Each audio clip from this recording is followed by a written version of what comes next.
Welcome back to making a UE5 tutorial every day for the rest of my life. It is day 24, and we are creating a physics actor today.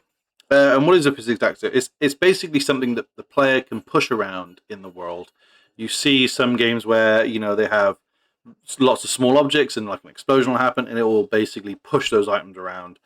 This is kind of a similar idea, and it's really simple to get going.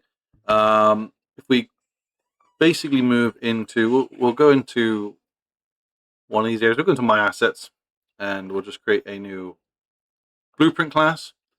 We'll create an actor and we'll just call this BP physics actor. I know I spelled that wrong. We'll open that up. We'll pop it into here and we're just going to add a static mesh. And we can set this to pretty much anything. I think it would be cool if we had a sphere, maybe. Editor sphere. Oh, that's quite big.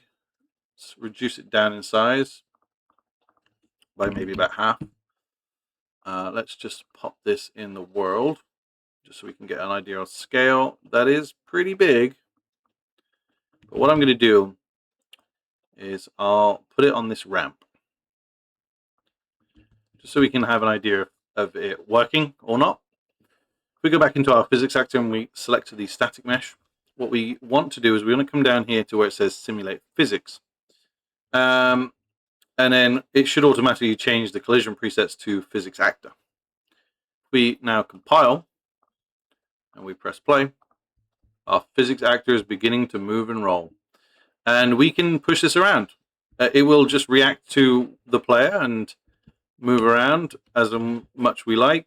You can make these things heavier, so there is like weight you can amend and things like that, like the mass. So you can make them slightly heavier so they don't get pushed around as easy as this. And you can apply this to lots of different things. I have it on these so that when I interact with them, they then turn into physics actors and I can, again, push them around. And that happens, I can show you that as well. So that happens by, if we edit in Blueprint. When we interact, add the points, and obviously I have this destroy item call. But for us, it actually just sets the simulator. So you can get the static mesh, call set simulate physics, and just set it to simulate.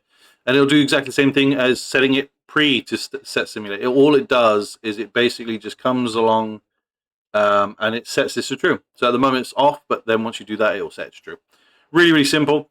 And as I was saying, if we go back to our sphere, you can, if you find the simulate physics section, wherever it's gone, I've lost it, it's here. You can turn on mass and you can change the mass of your objects as well. Make them slightly heavier and things like that. If you have it turned off, I believe it automatically tries to apply a reasonable weight depending on mass, but you can just change it to whatever you want, basically. And you can even do things like enabling the gravity, so you could just turn the gravity off and it'll just ping off in lots of different directions. But there's lots of things to play around with. But yeah, just for setting up, this is all you need. So hopefully you found that useful. Thanks so much, guys, for watching. As always, if you're new here, hit that subscribe button. It's free to do. And you can always change your mind down the line. And of course, leave a little like, leave a comment with anything else you'd like me to cover. And I'll see you tomorrow.